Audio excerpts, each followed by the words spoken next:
While you embraced him with television's Blackish, Kenya Barris's latest, You People, brings to Netflix's steaming waves his brand of biting comedic commentary on race. While the script has no problem filling the air with irreverent humor and absurd characters, he is unafraid to abandon a sharp and distinct point of view. One that attempts, not always successfully, to examine different generations' thoughts on oppression and race relations that surface during those times of change. The story follows a new couple, a financial investor named Ezra and stylist Amira. They met when Ezra jumped into the wrong car. He thought Amira was an Uber driver because the vehicle and the person matched the description. She immediately thinks he feels it's his God-given white right to jump in the back of her inexpensive car and order her around.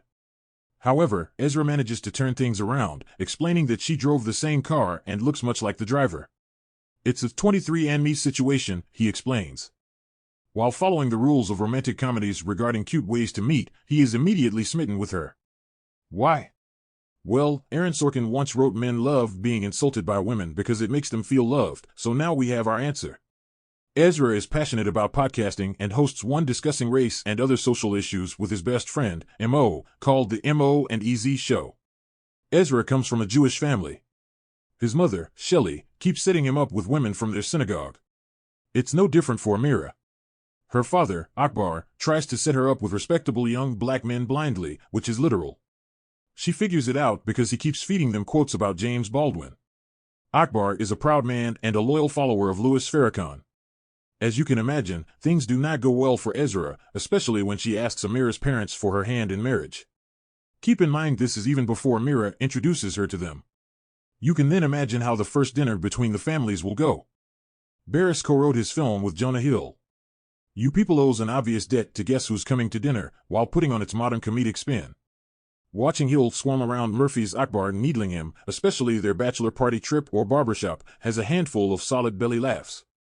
Just a reminder, if you're enjoying the videos so far, please make sure to like, subscribe, and hit that notification bell so that we can keep creating meaningful content. Thanks for tuning in. The film has some hilarious performances outside of Hill and Murphy. Dion Cole has one of the more humorous guest spots in the movie, wanting room to grow into his role of a wedding planner. And it's almost shocking how surprisingly funny and effective David Duchovny is with Barris and Hill's script. As the now suddenly comically skillful actor keeps talking to Amira or any member of her friends or family about the iconic rapper, actor, presenter, and personality, Exhibit. Trust me. His toast is a stunner. While the film isn't perfect, the chemistry between the leads, an ending that plays it too safe, guest stars like Rhea Perlman have virtually nothing to do, and there is an odd choice of almost episodic transition choices between scenes that are distracting to the point of ruining the story's flow. The film is refreshingly blunt. How? By allowing ruminating thoughts to simmer to the surface, which can be side-splittingly funny. That's because the script works.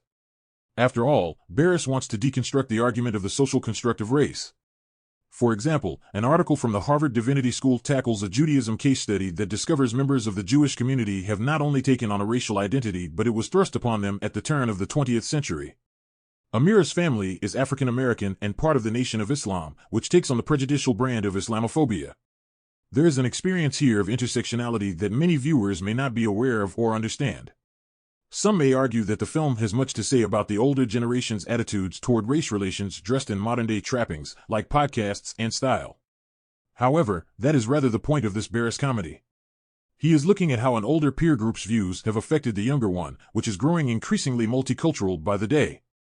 Barris is fearless in confronting these issues, albeit in a sophomoric way, about views that must be addressed even in today's increasingly self-aware society. And that includes the nascent behavior when it comes to showing off someone who is black as a member of the family or friend or an evident lack of respect for the LGBTQ+ community. Barris is dismantling the issues between generational attitudes to show growth. As Jane Elliott would say, the writer-director here embraces the sentiment of getting the phrase, "I don't see color," out of our lexicon. It's a conversation and a case in point when Amira confronts her future mother-in-law at the rehearsal dinner, which will be hard to hear but necessary. And the issue of Shelley and Akbar, if not for us, but for the next generation.